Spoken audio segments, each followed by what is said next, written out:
বড় বাইম মাছের শুটকি। আপনারা আমার সম্পূর্ণ ভিডিও দেখার জন্য রেডি হন। হ্যালো বন্ধুরা, আসসালামু আলাইকুম। কেমন আছেন আপনারা সবাই? আপনাদের দয়া আমি অনেক ভালো আছি। আমার বড় ছেলে বাইম মাছ খাইতে চাইছিল ওর বাবার কাছ থেকে। ওর বাবা বাজারে গিয়ে বাইম মাছ পায়নি, বাইম মাছের একটা আস্ত শুটকি নিয়ে আসছে। আমি আজকে এটা রেসিপি হচ্ছে আপনাদেরকে সম্পূর্ণ দেখাবো আমি কিভাবে বড় মাছের শুটকি রান্না করি। বন্ধুরা, এখন শুটকিটা সুন্দর করে কেটে নিব।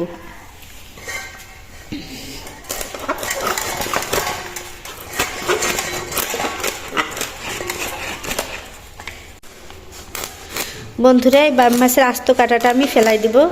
আমাদের গ্রামের মানুষ এই বাইম মাছের কাঁটা খাই না, এই জন্য এই বাইম মাছে দেখেন কাঁটাটা কত বড়। কাঁটাটা ফেলাই দিয়ে তারপর শুটকিটা কেটে নেব ছোট ছোট করে।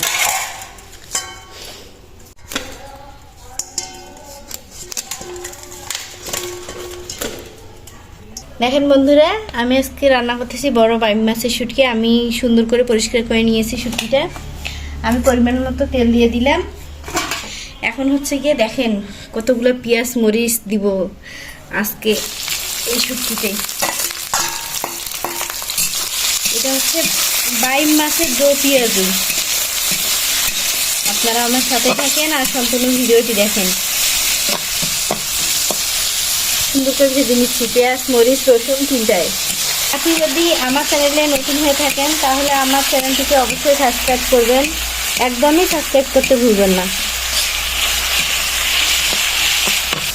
পেঁয়াজটা বাদামি কালার হওয়া পর্যন্ত এভাবে নাড়তে থাকবো, তারপর আমি সম্পূর্ণ মশলাগুলো অ্যাড করবো।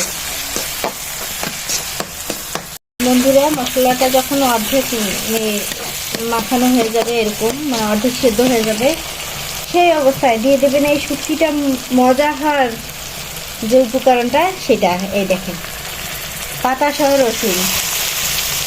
এইটা দিলে হচ্ছে শুটকির স্বাদটা দ্বিগুণ বেড়ে যাবে। আপনারা বাসায় ট্রাই করে দেখবেন, অবশ্যই আপনারা বাসায় ট্রাই করবেন।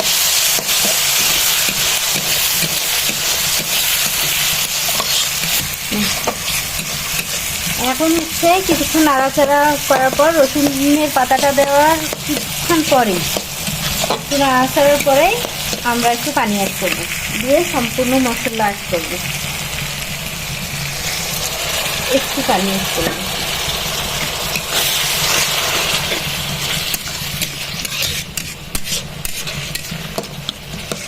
করে একে একে আমি সব মশলা দিয়ে দেবো। প্রথমে দিয়ে দিলাম এই হলুদ গুঁড়া, তারপর দিয়ে দিব এই লবণ,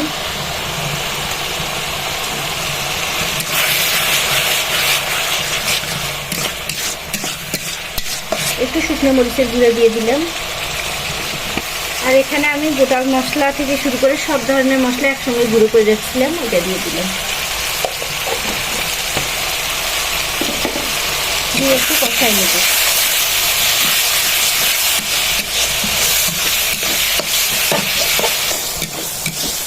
বন্ধুরা দেখেন মশলাটা কি সুন্দর কষানো হয়ে গেছে, তেল আসতেছে মশলা দিয়ে।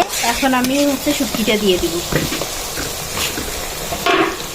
এই দেখেন বন্ধুরা, শুটকিটা দিয়ে দিব।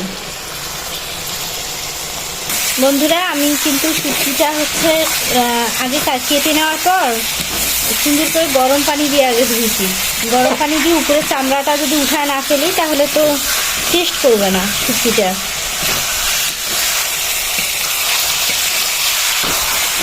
এখন একটু কষাই নিলাম। কষাই নেওয়ার পর শুটকিটা সেদ্ধ হওয়ার জন্য পরিমাণ মতো পানি দিব।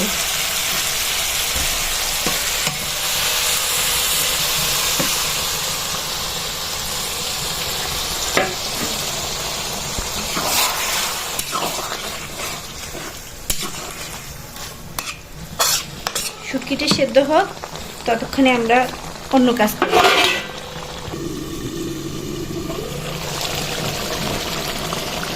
কিছুক্ষণ পর পর ঢাকনা খুলে একটু করে নেড়ে দিতে হবে।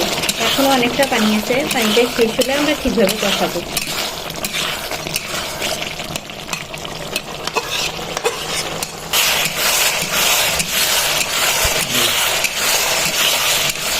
শুটকিটা যতক্ষণ লাল হয়নি ততক্ষণ এইভাবেই কষাতে হবে, কারণ শুটকিটা যত কষাবো তত কিন্তু টেস্টটা বাড়বে। শুটকিটা কষাও হয়ে যাবে, এদের শুটকিটা হচ্ছে সেদ্ধ হয়ে যাবে। দেখেন কত সুন্দর আস্তে আস্তে শুটকিটা। আমার আবার শুটকির তরকারি হলে আর কিচ্ছু লাগে না। কেউ কেউ বলে শুটকি পছন্দ না, এটা সেটা, আমার কাছে শুটকির তরকারি অমৃত। বন্ধুরা, কার কার আমার এই শুটকির রেসিপিটা পছন্দ হয় অবশ্যই আমাকে জানাবেন। পরবর্তীতে আমি আরও শুটকির রেসিপি আপনাদেরকে দিব। যদি আমার শুটকির তরকারিটা আপনাদেরকে ভালো লাগে অবশ্যই আমার কমেন্ট বক্সে জানাবেন। বন্ধুরা, আমার শুটকিটি রেডি হয়ে গেছে, একবারে সম্পূর্ণ রান্না শেষ। সবাই ভালো থাকবেন, সুস্থ থাকবেন, আর আমার চ্যানেলটিকে লাইক, কমেন্ট, শেয়ার ও সাবস্ক্রাইব করবেন। আল্লাহ হাফেজ।